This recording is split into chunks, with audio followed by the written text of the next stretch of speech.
کوئی چیز منوانی ہو تو آنسو بہا کر دیکھو اس کی، آنسو کی بڑی قدر کرتا ہے اللہ۔ یہ کہنا چاہتا ہے کہ میرے بندے حل لکم من ملجأ سوی اللہ، میرے علاوہ تیرا ہے کون؟ ڈر کر بھاگے گا تو کدھر جائے گا؟ ڈر کر بھاگے گا کہ تو کدھر جائے؟ اس سے ڈرا تو بھاگ کر جائے گا کہاں؟ میرے سوا تو تیرا کوئی ہے ہی نہیں، بھاگنا کدھر؟ ڈر کر کے بھاگنا بھی ہے تو میری طرف بھاگنا ہے۔ کوئی چیز منوانی ہو تو آنسو بہا کر دیکھو اس کی، آنسو کی بڑی قدر کرتا ہے۔ وَرَجُلٌ ذَكَرَ اللَّهَ خَالِيًا فَفَاضَتْ عَيْنَاهُ، ایسا آدمی جو تنہائی میں ہوا اور اس نے اپنی کتاب زندگی کے اوراق پلٹے، دیکھا کہ سارے اوراق سیاہ ہیں، گناہوں سے بھرے پڑے،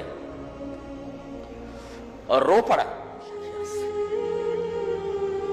اللہ فرما رہا ہے ایسے بندے سے کہو کہ وہ ہمارے عرش کے سائے کے نیچے آ جائے۔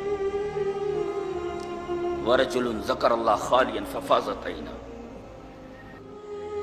انسان ہمیشہ اس کی فطرت ہے کہ جب وہ کسی چیز سے ڈرتا ہے تو اس سے بھاگتا ہے، لیکن اللہ کا خوف ایک عجیب چیز ہے کہ وَلَكِنْ تَخَافُ مِنَ اللَّهِ، لیکن تم اللہ سے ڈرتے ہو تَفِرُّ إِلَيْهِ، اللہ کہہ رہا میری طرف بھاگو۔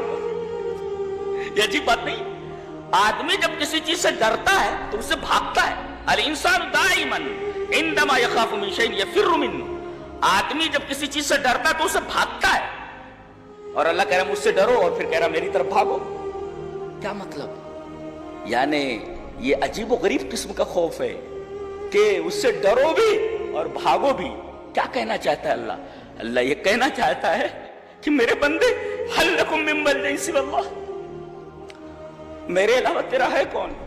ڈر کر بھاگے گا تو کدھر جائے گا؟ ڈر کر بھاگے گا تو کدھر جائے؟ اس سے ڈرا تو بھاگ کر جائے گا کہاں؟ میرے سوا تو تیرا کوئی ہے ہی نہیں، بھاگنا کدھر؟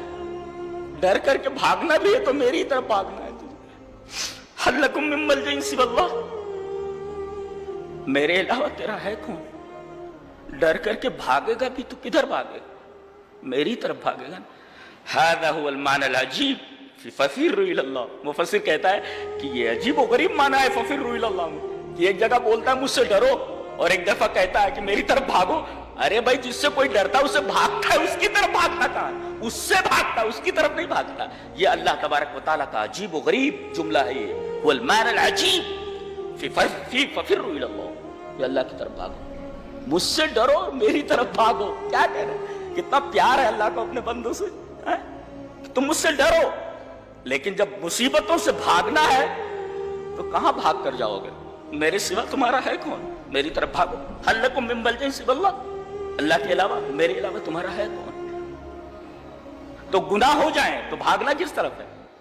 میرے رب تیری طرف بھاگتا ہوں۔ بچے سے کوئی غلطی ہوتی ہے، ماں اس کے بال پکڑ کر کے پیٹنے لگتی ہے، اور جتنا مارتی ہے اس کو وہ اپنی منڈی اس کی آغوش میں گھسایا جاتا ہے، اتنا لپٹتا جاتا ہے اپنی ماں سے۔ تو میرا رب کتنی محبت کرتا ہے اپنے بندوں سے، ماں سے بھی زیادہ محبت کرتا ہے۔ بچے کو ماں مارتی ہے تو بچہ بھاگتا تھوڑی ہے، جتنا مارتی ہے اس کی گود میں اتنی منڈی ڈالتے چلا جاتا ہے۔ اللہ نے فرمایا میں تم سے بڑی محبت کرتا ہوں۔ اب بتاؤ جو رب اپنے بندوں سے اتنی محبت کرے وہ کتنی محبت کے لائق ہے؟ اندازہ لگائیے۔ میں تو کہتا ہوں جس طرح وہی عبادت کے لائق ہے کہ اس کے سوا کوئی عبادت کے لائق نہیں، ایسے ہی کائنات کی کوئی ایسی شے نہیں ہے جو اللہ سے زیادہ محبت کے لائق ہو۔ سب سے زیادہ محبت کے لائق صرف اور صرف اللہ ہے۔ جس طرح اللہ ہی عبادت کے لائق ہے، سچی محبت کے لائق بھی اللہ ہی ہے، اس کے سوا کوئی نہیں۔ تو عبادت اسی کی جائے اور سچی محبت صرف اسی سے کی جائے۔ هذا هو المعنى العجیب فی ففروا الی اللہ، اللہ کی طرف بھاگو. هل لکم من ملجأ سوی اللہ، مجھ سے ڈرو بھی اور میری طرف بھاگو بھی. میرے سوا تمہارا ہے کون؟ تو گناہ ہو جائے، کوئی پریشانی آ جائے تو بھاگو اس کی طرف، اس کے سوا بھاگ کر جاؤ گے کہاں؟ کہیں نہیں جا سکتے، کہیں نہیں جا سکتے. حضرت انس فرماتے ہیں کہ نبی کریم صلی اللہ علیہ وسلم ایک نوجوان کے گھر گئے. دخل علی شاب، آپ کو بتایا گیا کہ وہ نوجوان بیمار ہے اور موت کی دہلیز پہ کھڑا ہے، کبھی بھی مر سکتا ہے. تو دخل علی شاب، آپ اس نوجوان کے پاس گئے، اس کے پاس بیٹھ گئے، دیکھا کہ وہ موت میں ہے، وہ فی الموت، بالکل مرنے کے قریب ہے. فقال لہ، آپ نے فرمایا کیف تجدک، تم اپنے آپ کو کیسا پا رہے ہو، تمہیں کیسے لگ رہا ہے؟ وہ ہوتے نہیں انٹرویو لینے والے، آپ کو کیسا لگ رہا ہے، آپ کو کیسا لگ رہا ہے؟ یہ دنیا کی بات ہے، فضول بات ہے. نبی کریم صلی اللہ علیہ وسلم فرمائے کیف تجدک، تمہیں کیسا لگ رہا ہے، تم اپنے آپ کو کیسے پا رہے ہو؟ نوجوان بولتا ہے واللہ یا رسول اللہ، اللہ کی قسم ہے اللہ کے رسول، انی ارجو اللہ، مجھے اللہ سے امید ہے کہ مجھ گنہگار کو بخش دے گا. وانی اخاف الذنوب، اور میں اپنے گناہوں سے ڈر رہا ہوں شاید میری گرفت فرما لے. امید ہے کہ مجھے بخش دے گا اور ڈر رہا ہوں کہ پکڑ نہ لیا جاؤں.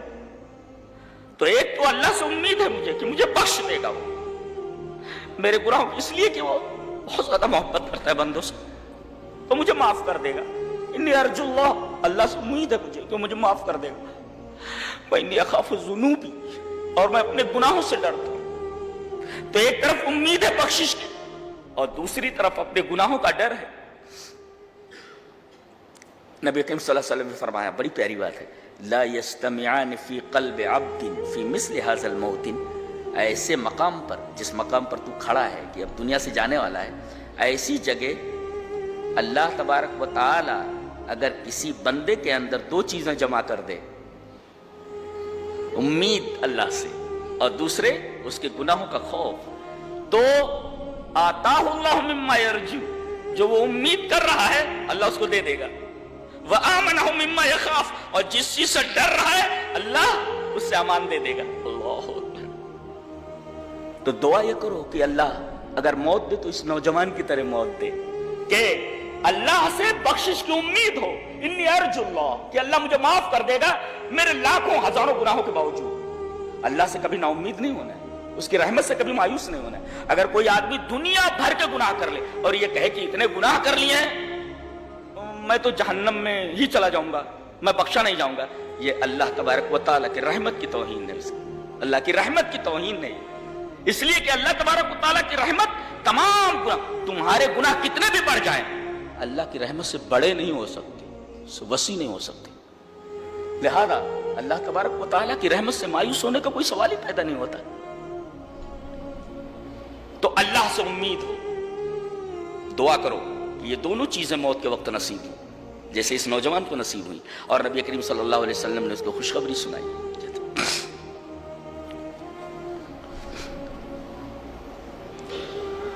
تو گناہوں سے ڈرنا یہ بہت بڑی بات ہے، یہ ایمان کی علامت ہے. میں نے بتایا نہیں، اخاف الذنوب وخافون ان کنتم مؤمنین، خوف من اللہ یہ ایمانیت میں سے.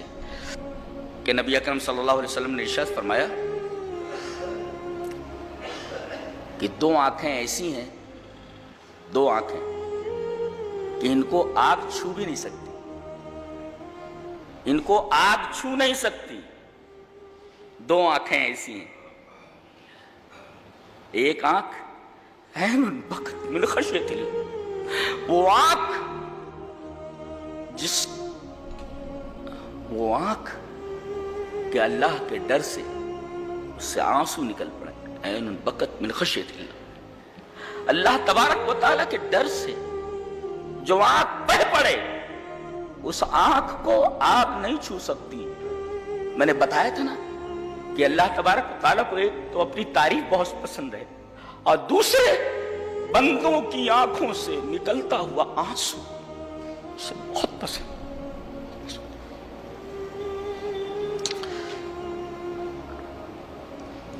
ہمارے دل سخت ہو گئے ہیں، جی جی یہودیوں کی طرح۔ اللہ فرما رہا ہے آنسو کس دل سے نکلتے؟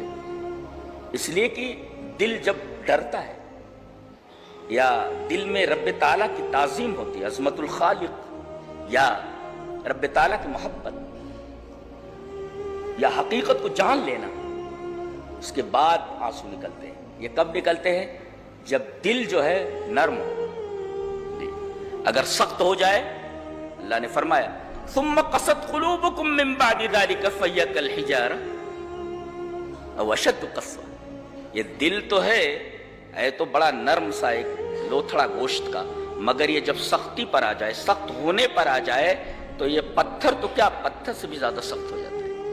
اور جب یہ پتھر سے زیادہ سخت ہو جائے تو پھر رب کو رب نہیں مانتا ہو۔ دیکھو انبیاء کی اولاد ہیں، یہ یہودی انبیاء کی اولاد ہیں۔ موسیٰ علیہ السلام سے بول رہے یا موسیٰ ادع لنا ربک، اے موسیٰ اپنے رب سے دعا کرو۔ اچھی بات نہیں ہے؟ یہ کون بول سکتا ہے؟ یہ وہی بول سکتا ہے جس کا دل سخت ہو۔ وہ نہیں کہہ سکتے، وہ نہیں کہہ رہے کہ اے موسیٰ ہمارے رب سے دعا کرو۔ جی یہودی اس روئے زمین پر بدترین مخلوق کہ اللہ تبارک و تعالیٰ نے ان کے اوپر احسانات کی بارش کی، انعامات اور نوازشات کی بارش کی، مگر ان لوگوں نے کبھی رب کو رب نہیں مانا، رب کو رب نہیں مانا۔ موسیٰ سے کہہ رہے ہیں یا موسیٰ ادع لنا ربک، اے موسیٰ تم اپنے رب سے دعا کرو۔ کتنی بدبخت قوم ہے، بتاؤ کتنی بدبخت قوم۔ وہ موسیٰ تمہارا رب اپنے رب سے بولو اذهب انت وربک فقاتلا انا هنا، جاؤ تم اور تمہارا رب لڑو، ہم یہاں بیٹھے ہوئے ہیں۔ اذهب انت، تم، وربک، تمہارا رب، ربنا نہیں کہہ رہے ہو۔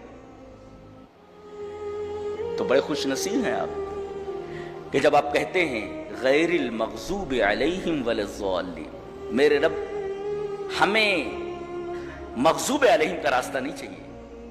جن لوگوں نے تجھے کبھی رب نہیں مانا، ہم تو تجھے اپنا رب مانتے ہیں اور تجھ سے محبت کرتے ہیں، یہ بڑی بات ہے۔ تو گویا کہ جب ہم کہتے ہیں غیر المغضوب علیہم، گویا کہ اس بات کا اقرار کرتے ہیں کہ میرے رب، ان لوگوں نے تو تجھے اپنا رب نہیں مانا، میرے رب ہم تجھے اپنا رب مانتے ہیں۔ دعا کرتے ہیں ربنا، دعا کرتے ہیں رب اللہ۔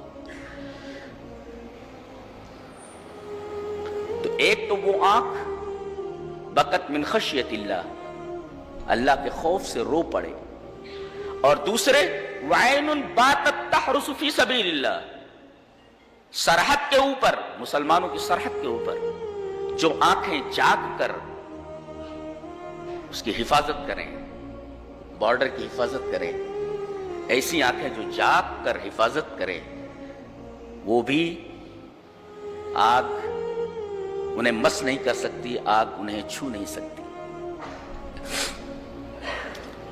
تو سب سے بڑی چیز ہے کہ ہم اپنے دل میں اللہ تبارک و تعالیٰ کا خوف پیدا کریں، اللہ تعالیٰ کا ڈر پیدا کریں۔ یہ ڈر ہی بنیاد ہے ایمانیات کی، بہت بڑی چیز ہے۔ اگر اللہ کا خوف دل سے نکل جائے پھر بندہ اپنے نفس کے تابع ہو جاتا ہے۔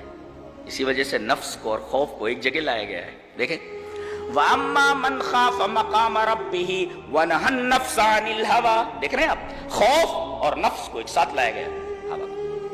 وَأَمَّا مَنْ خَافَ مَقَامَ رَبِّهِ وَنَهَى النَّفْسَ عَنِ الْهَوَىٰ، جو اپنے رب کے سامنے کھڑے ہونے سے ڈر گیا، وَنَهَى النَّفْسَ عَنِ الْهَوَىٰ، اور اپنے نفس کو حرام خواہش سے روک لیا۔ آج کل تو ایسا ٹرینڈ نکلا ہے، اعلانات آتے ہیں، بہت ساری کلپس آتی ہیں جن کے اندر یہ ہوتا ہے کہ آدمی کا دل جو چاہ رہا ہے اسے کرنا چاہیے۔ یعنی یہ کہنا چاہ رہے ہیں کہ اپنے نفس کی خواہشات کو، اپنے نفس کو بے لگام چھوڑ دو اور وہ دھڑلے کے ساتھ اپنی تمام خواہشات کو پورا کرے۔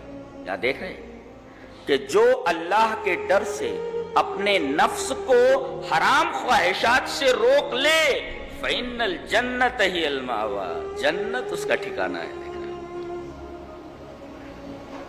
تو ڈر کر کے آپ کو کیا کرنا ہے؟ اور آپ کے دل میں اللہ کا خوف، اس کی دلیل کیا ہے؟ دلیل یہ ہے کہ آپ اپنے نفس کو حرام خواہشوں سے روک رہے ہیں، حرام خواہشات سے، اور پھر اس کے لیے بدلہ بھی بہت ہے.